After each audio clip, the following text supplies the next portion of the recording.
300. What's the deal? It's your folks, Shaka. Wanted to share my thoughts with y'all real quick. You know, I had somebody send me an email and they wanted me to unpack my opinion that there should be more of a focus on this so-called other man and his mental health.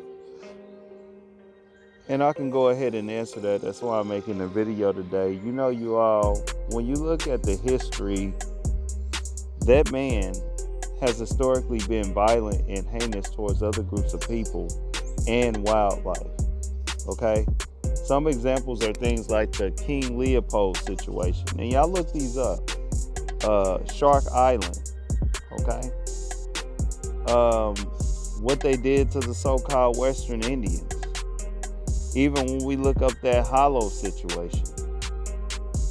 Even when we look at all of the stuff that they have done to wildlife, there are a lot of so-called animals extinct because of them. All right? In many other situations, because they have been doing this for hundreds of years, if not thousands, because they were doing it among themselves until they came out into the world to start doing this stuff to other people.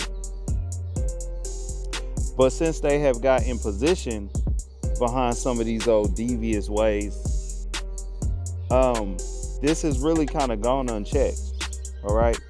We never hear much about the study of this man's mindset after all of these incidents and how it is possible that they themselves may inherit some type of violent mindset and spirit that is a threat and a danger to society.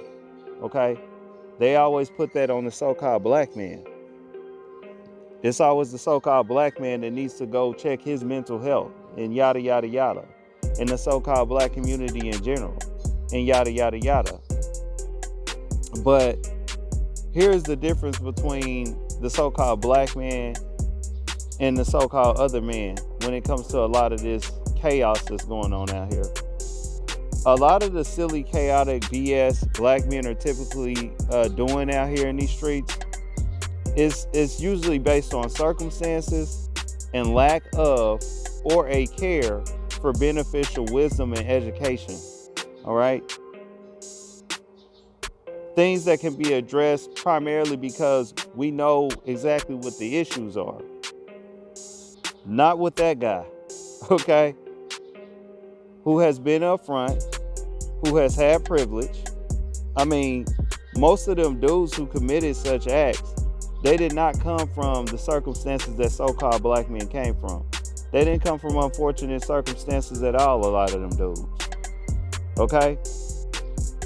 And you know, just with that said, by the way, this is one of the reasons why they like to paint us as being these people that are gonna do crazy stuff no matter what our circumstances are. Because the truth of the matter is that is really them, okay? All right? And that's just the truth of the matter. But you know, y'all, what's crazy is despite this and all of these incidents that has occurred and they have not really had an answer or an explanation for, these people like to make you believe they are these leading examples that you should follow after. But when you look at this and how it has gone unchecked and unaddressed, I mean, it's no surprise that we look at what's happening today and see that they're not really that. You know what I'm saying? I mean, right now it's really just looking like a social Ponzi scheme. You know what I mean? I'm going to go ahead and leave it there, man. Y'all comment below, like this information, hit the sub button and the bell. We dropping shit y'all like. It's your folks, Shaka the Urban Philosopher. I'm out. It's 300.